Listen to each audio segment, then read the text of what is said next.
I was born in Verona, Pennsylvania in October of 1931, and I was born Dorothy Ann Crease, and I lived in Verona for a number of years, but then we moved into a very, very small home.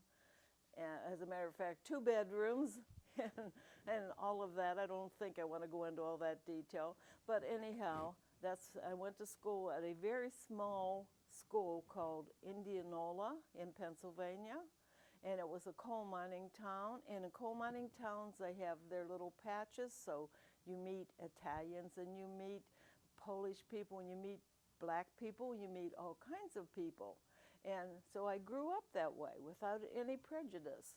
And when I was 19, I enlisted in the Air Force, and that came by accident. I was working at a Kroger store, and the Air Force recruiter was at the luncheon. And every time I went, he was there, and he said, "Oh, why don't you join the Air Force?" But he didn't paint a glamorous picture, and I was glad he didn't, because Air Force life was not glamorous, believe me. It was anything but glamorous. So after talking to him for 3 times, I was convinced, I was hooked. So I went with him, and I went to what was supposed to be Lackland. It was not. At that time, and you have to look at history, at that time, Lackland had probably about 80,000 men. They didn't know what to do with them. Men were coming out of the woodwork practically. They had a tent city. LBJ was a senator at that time, and he had to go down, and they had an investigation of the Air Force. And consequently, they had opened some other indoctrination, I guess, centers. And so anyhow, they didn't have anywhere for WAFs. They had too many men anyhow. So they put us down in this old Kelly airfield. And I think the barracks I was in probably was meant for either 1 or 2 at the most. They had 4 girls. And we were so crowded. If you turned around, you were bumping into somebody. That's how crowded it was. So I went through basic there. One of the things that they were very, very short on, I'm going to take my cup. One of the things that they were very, very short of in the Air Force at that time was clothing. So they issued us old WAC issue, old khaki, and some olive gray, as a matter of fact. Olive drab, not gray. Olive drab. And we hated what we got. Everything had to be hemmed, nothing fit right. But you took it because you knew if you didn't, you'd be redlined. And if you were redlined, you were going to stay at Lackland or at Old Kelly forever. So we just took whatever we got and we wore it. And then finally, I went through tech school at Lowry Air Force Base. So I flew out of warm Texas, and it was warm. I flew out of there into Lowry Air Force Base. Oh, and back then the airplanes were not jets. They were old property jobs. But anyhow, flew into Lowry Air Force Base and went to school there in the afternoon. And we went 6 days a week, 6-hour classes. Mine were in the afternoon. In the morning, I did barracks work, or I swept the streets and shoveled snow and painted rocks and did all those kinds of things. And we were very segregated. In basic, we were very segregated. Never saw a man except on Saturday nights. They loaded the honor flights and brought them down to our base. And we could dance for 3 hours, but if you were too close, they were patting you on the shoulders and saying, "No, you can't dance that close." So it was kind of a fun thing. And I got up to Lowry. It was a little more relaxed, but here again, our barracks, we had off-limit signs at both ends. So the men were not allowed in. They were allowed in our day room if we had a date, and that was it. And so anyhow, I stayed there for 8 weeks, and then I went to James Conley. And I had met a man who was TDY, an airman, who was TDY at Larry, and we had become friends. And I told him I was going to Conley, and he said, "You can't be going to Conley. We don't have any WAFs there." And I said, "My orders say I'm going to Conley." I said, "I'm going home on leave first." He said, "Well, if you want to," he said, "I have a car and I'm driving back." And I knew him well enough that I felt, I could go with him. I knew he was going to get married in another month. So I just thought, yeah, that's a deal. Why don't I do that instead of going home on leave? And so I got down to Conley, and they didn't have any orders on me. All that I had was my orders, no orders from them because they hadn't caught up with them. And back then, we didn't have communications the way we do today. And I think everything came in via teletype at that time. And so anyhow, I was the only WAF stationed at Conley for probably 4 or 5 days. And they didn't know what to do with me, so they stuck me in the nurses' quarters, and I lived there. Well, I didn't want to go to the mess hall. The mess halls were, our mess hall was under reconstruction, and I didn't know anybody, and it was a very lonely time. And finally one night I thought, I have to go to the mess hall. I've got to get something to eat. So I went, and can you imagine what it was like to walk into a mess hall with all these men and one woman? That mess hall, I walked through the door, and the mess hall went quiet. All eyes in the mess hall were on me. I wanted to turn and run, but I knew I didn't dare do that. So I just sat down, and this was the thing. I sat down at the first table I saw, and they were long tables then. And there were 6 men at each table, and there were 2 chairs at the end, too. But anyhow, I sat down, and I hurriedly ate. I can't ever tell you what I had to eat, and I got out of there as fast as I could. And, well, the Air Force was the first branch of the service in 1951 to be fully integrated. So we had black people, and I sat down at a table with 2 black men, didn't even know it, but I got called some very hateful names as a result of that. I never lived it down with some of the guys, because they thought the Air Force should be strictly white and no women, some of them. A lot of the guys resented a woman in uniform and definitely a black person in uniform. It just wasn't acceptable. And Waco itself was segregated. So when you went to Waco, you saw the black people walking in, not on the sidewalk with white people. If there were black people there, they were walking over in the gutter. And it was hard for me, because I was not used to that. I was used to going to school with black people. And so anyhow, my job in the Air Force was really something I didn't want to do. I hated typing. I didn't take it in. I only took as little as I could in high school. I took straight academic. I wanted to go to college. I wanted to teach biology or do something else. So what do I get? A typing job.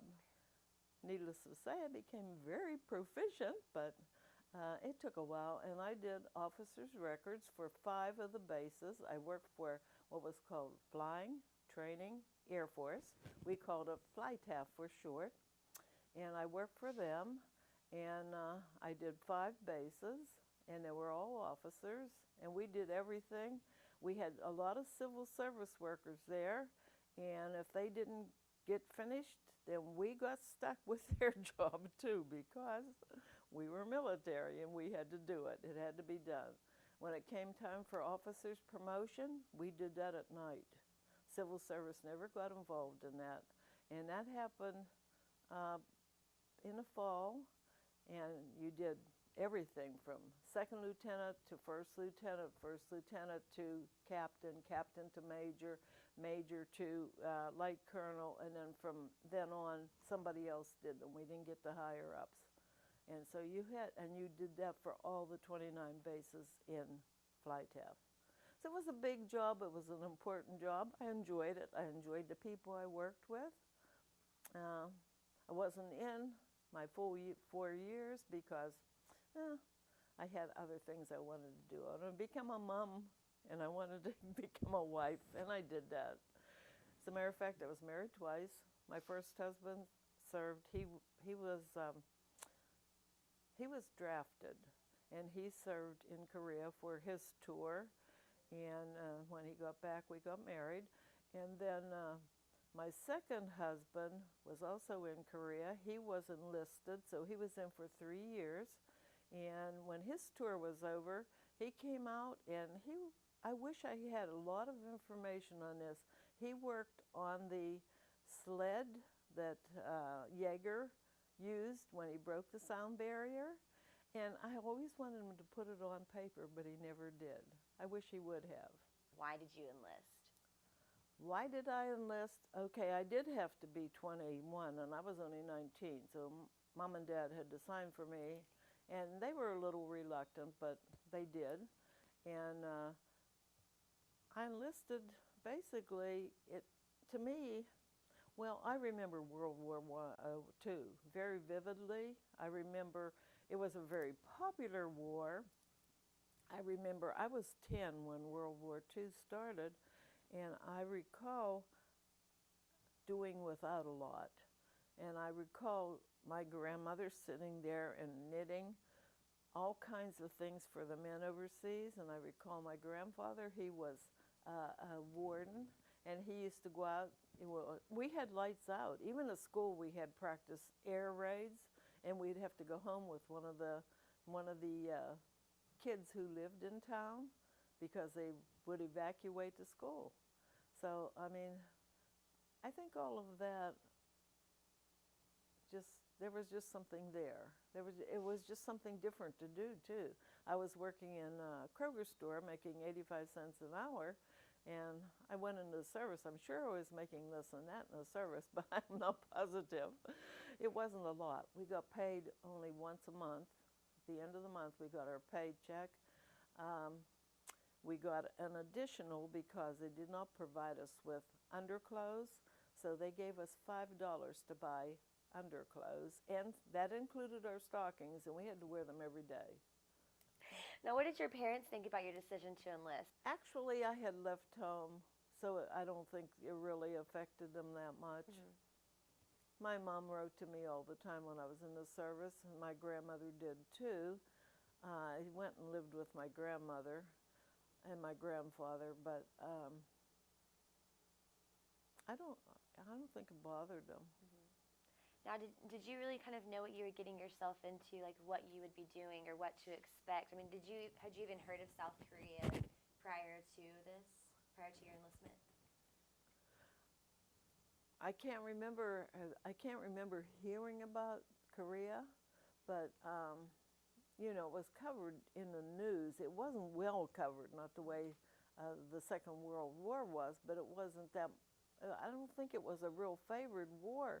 But I think, and looking back now, I don't think people realized why it was so important that we were in the war at the time. But people do now because we were stopping communism. Now, could you kind of elaborate more, like what was the treatment like? Was it much different for men and women? Like what was that treatment, that barrier there? Oh, for many of the men, I would say most of the men, because it was kind of like a college, probably, campus. It wasn't as nice as a college campus, but it was that. I think most of the men accepted me, but I had men who thought I should not be there. I should not be there. But most of the guys were nice. They were very nice. And most of the guys, if you dated them, they were very respectful. They helped you into the car. They helped you out of the car. They did all of the nice things that guys did back then. What was your living conditions like? Well, in basic, I had the room, that little tiny, tiny room. It was horrible. I wouldn't want to, no. It was too small for 4 women. 2 women probably would have been good. We had double-decker bunks. We had 4-foot lockers in there, and we had 28 inches of open hanging space, 28 inches. And of course, all we had was the few things that we had, had been issued. But 28 inches, it was just as if somebody came in and put a rod up and divided it down the middle and said, this is your space and this is your space. It was just not good. And when I went to Lowry, we still had open bay. Do you know what open bay is? Okay, open bay is where it's like one big bedroom. Okay, just a line of cots, little old cots that they were metal. They had springs on them. They had a mattress that was probably about 4 inches thick. Not very comfortable. Not very comfortable. It was like sleeping on a rock.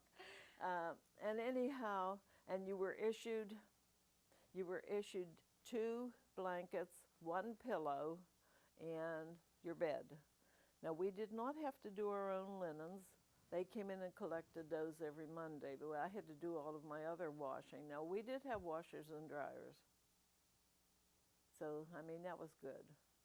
You're saying you got paid at the end of every month. Do you recall how much you were probably making? I have no idea what I made. It wasn't much, I know that. But you didn't have to spend much. What were you going to spend it on? Right. And in basic, of course, you were not allowed to wear civilian clothes. When I moved up to tech school, we could wear civilian clothes, but only off duty. So most of the time you were living in a uniform. On the weekends, yes. Did I date? A little, but not much because you were too busy. And here again, we were segregated. Now, when I went to Conley, we had 2 barracks that were across the field from the men's. Way across the field. We just had 2 because we were only supposed to have 70 women come in, and we were there, we were activated actually so we could provide trained help for fly TAF. And a lot of the girls who came in were stenographers, secretaries, teletype operators. My job title was Career Guidance Specialist. Doesn't that sound special? It was not special. It was typing. It was doing sometimes letters, most of the time officers' records, and they were double folded, big things. They folded in the middle, back and front, and you had to make sure that everything that you put in there on headquarters level was correct. So you had to know your job. And if you were in doubt, you had to send what they called a discrepancy report back to the base and get correct information. So if you thought you were missing information, or if the information that was provided was not what should go on this record, you had to question it. Does that happen a lot? I won't say a lot. The bases were pretty good. They didn't want bad information out there either. But you did have to know. You did have to know. Now, did you create any long-lasting friendships, or do you still keep in contact with some of the people that you were in service with at the time? Only one lady. We enlisted together. There were 7 of us who left Pittsburgh on it was late. I don't know if it wasn't the last day of January, but it was close. And they took us by train down to San Antonio. And Pat and I, well, her name is really Rhoda. It's not Pat, but we called her Pat. But Pat and I became fast friends. And I went to Lowry for my tech school. She went to Keesler for hers. And we met again at Conley, and we've stayed friends we still call each other, and we laugh, and we have fun, and we recall basic, or we talk about our families. We've just always stayed friends. So now you're involved in the Korean War Veterans Association. Can you tell me a little bit about that, and what's your role, what do you do, and how do you kind of give back? Right now, I didn't know there was a Korean War Veterans Association. I saw a little blurb somewhere in a paper, and I thought, I wonder if that includes women. I wonder if it's for women who were just served in Korea and so forth. And so I found a number for the national. I joined national before I joined a chapter. Now I belong to chapter 215 in Fort Worth. And when I first joined, didn't know exactly what to expect, and so I thought, well, I'll volunteer to help with membership. Well, they were going to put me in charge of membership, period. And I didn't know a person. And I found out that was not a good job for me. Now I just call all the widow ladies and talk with them once a month and tell them about the meetings or anything special that's coming up. But other than that, I belong to the American Legion. I belong to the American Legion Auxiliary. I belong to the Air Force Sergeants Association. And I'm a charter member at the Women's Memorial Museum in Washington, D.C. Now, what impact did your enlistment have on your life? Actually, I wanted to get married and have babies, and I did that. I had 4 babies in 8 years. And decided after I had 4, I didn't want any more. That was plenty. And then when my youngest son was 3, and my grandparents were living close enough, I went to college. And I finished 4 years of college in 3 years, started teaching, taught high school for 11 and a half years until the drug problem was so prevalent in schools that and a lack of discipline. And I decided I wanted to do something else, so I went to work for IBM, retired from IBM, worked for IBM in accounting. So life has been varied. But yeah, I would say that a lot of the things I learned in the service, of course, I think you are a personality whatever you're doing, I've always been someone who's very orderly, who wants everything to be in place. So I didn't have any trouble when I went in the service. And we could get gigged. If everything wasn't the way they wanted it, in our footlocker, for example, we had to have everything folded to an exact size and it had an exact space. And I laugh about this because I say, even my bra I learned to fold in a military manner. But that's true. Everything that went in our footlocker had to be in a space. Happiest or difficult, some of the best memories that you maybe made? I'd say the most difficult was going to the mess hall that night by myself. That was very difficult. And some of the happiest things were spending time. When we first went there, they didn't have an airman's club. As a matter of fact, they never had an airman's club. And so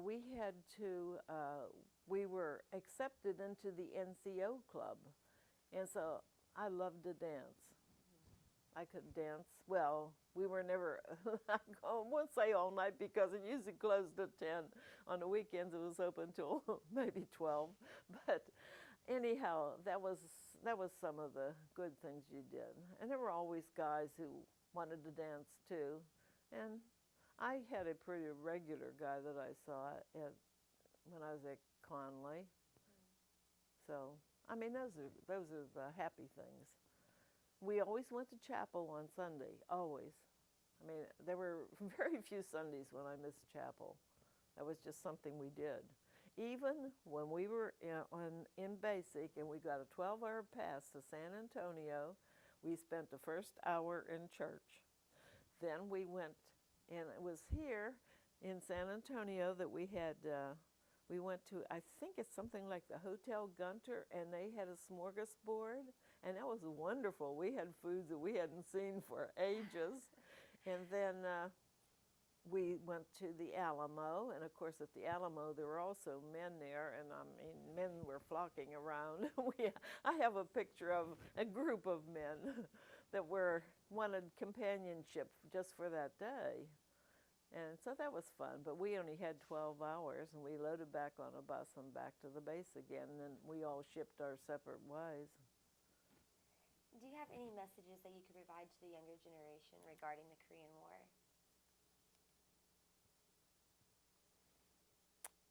Other than, at the time, it was not called a war, it was called a conflict, or it was called a police action. And it wasn't a popular war. And other than the fact that the Korean War probably kept us out of a third world war. So I think it was a very necessary thing at the time, even though at the time people didn't realize that. I think you have to look back on history to know that. And I know a lot of the men who came out. Now, I didn't do anything with benefits, or I didn't even know about benefits. I was too busy having babies.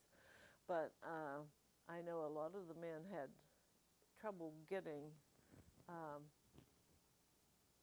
don't know if they could get the GI Bill or what, because I just don't know that. But I've heard that they had trouble getting that. So that was not good.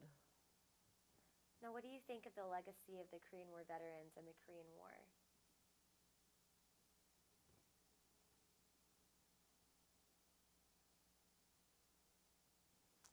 That's tough. What do I personally think about it? Of the legacy. I think it's wonderful that it's being done, and I think that most people do not know anything. I know my kids all do because Mom's always talked about it, but I know Emily didn't know very much, and I'm writing currently, and I don't know if I'll ever do anything with it. I'm writing a book called 1951 from khaki to Air Force Blue. Can you tell me a little bit about that? It's just a story about basically what I'm telling you, but it's historical fiction. It's not an autobiography. Mm-hmm. It's just a fictional story, but it tells some of the things. And many of the things that I read about actually happened to me, but I've embellished, made them, more interesting. Because, I mean, my life was pretty dull. Would you support the reunification of divided Korea? That's something I've never even thought about. I mean, that's something that Korea has to think about. Mm-hmm. And if they want the country together, and I can understand why they would, I suppose, yes, I would support it. This is a picture of me at my Royal typewriter, but this really wasn't taken at headquarters. This was taken on the base. When I first got to Conley, they did not have room for me in Waco. They were building 2 new buildings. And so I had to work on base for, about a month. And so this was taken there. And if you notice carefully, you're going to see that there are 5 pieces of paper in there separated by carbons and onion skin. Nasty stuff to work with. Nasty stuff to work with. And this picture up here is just a funny kind of a thing because, as I told you, we were segregated. We had a off-limits sign, and we used to gather when we'd be out there, and the guys would be on the other side of the off-limits sign, and we'd throw snowballs at each other. So I was making a snowball there to throw at a guy, my little neighbors. And I can tell you a funny story, but I don't know if I should tell you this one or not. Yeah. Well, I had bought 7 pairs of underpanties, undies, and they were in different colors. And they had a flower and a day of the week on them. Well, these characters, between our barracks, there was a field that we could, that was kept mowed, and there were lines, and there had metal clotheslines across. And so the first nice day, I took them out and hung them. I came back that night to take them down, and 1 pair was missing. And I thought, what happened to my pair of underpants? The next day we were outside and one guy says, "What do you think about our new flag?" I said, "Oh, what kind of a new flag?" And this other boy said, "Well, daisies won't tell." And I said, "You guys stole my pants. Give them back to me." I never got them back. They saluted them.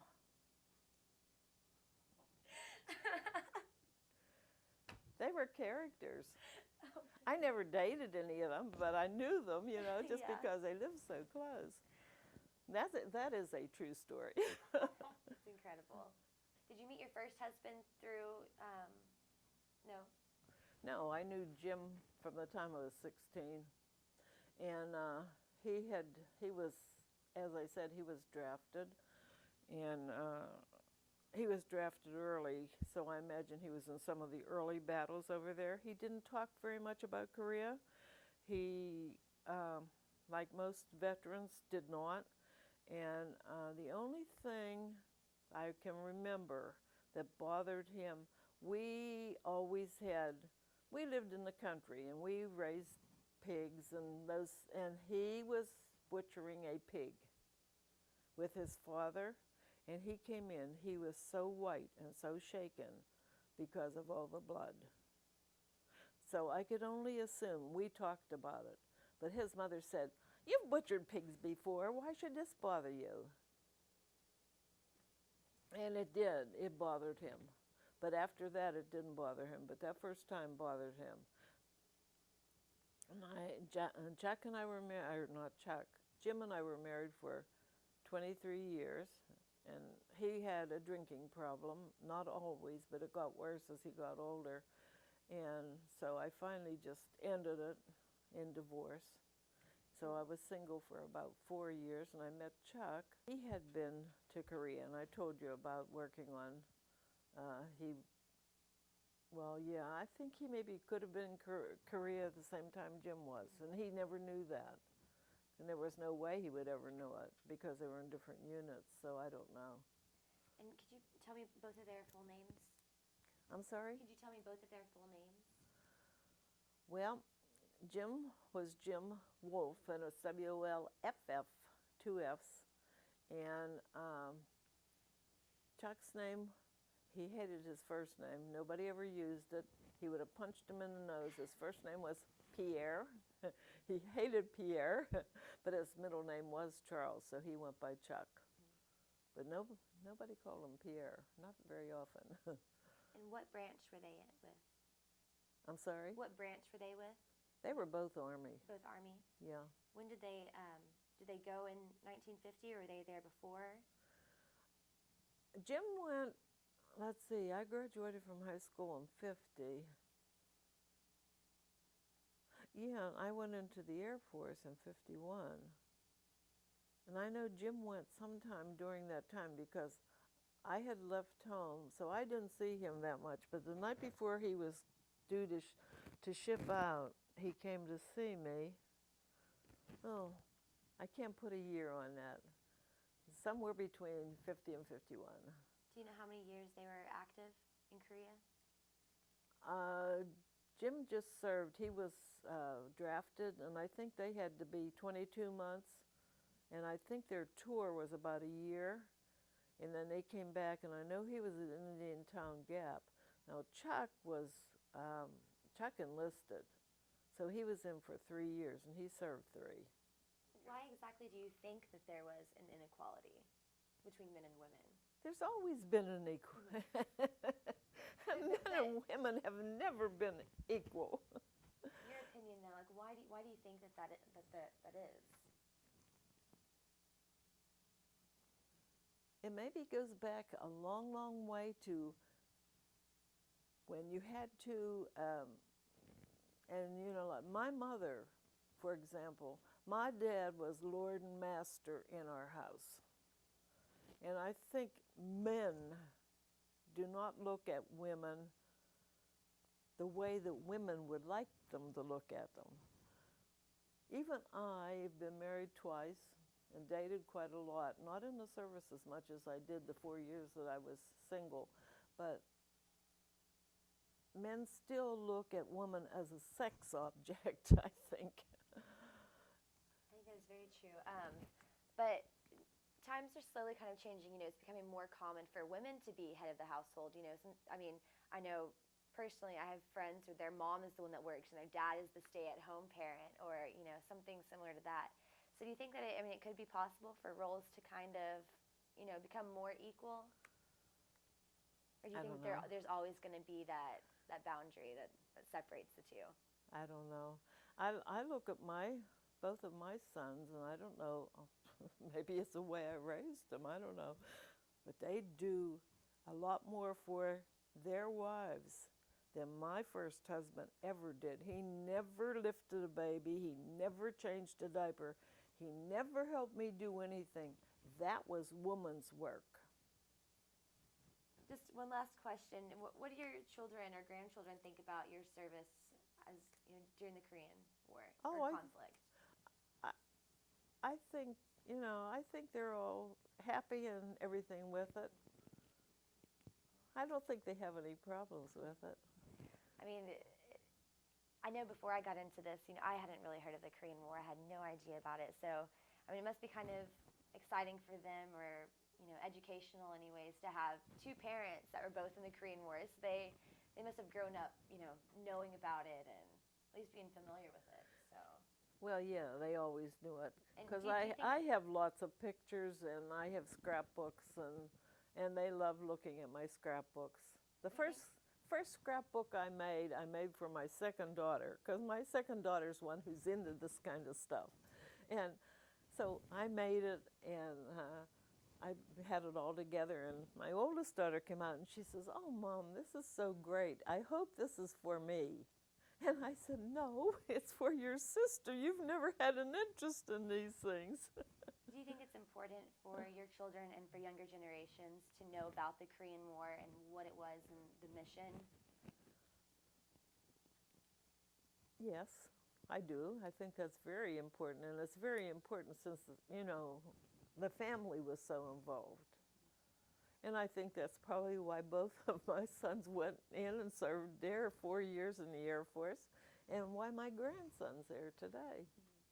And he's probably a career man. He's been in for, I think, 11 years. He's a tech sergeant now. Yeah. So he might retire from the military. He's on that route anyways. Yeah, I'm pretty sure he will. He likes what he's doing, and yeah. And I know they've been proud of my calendars. Yeah.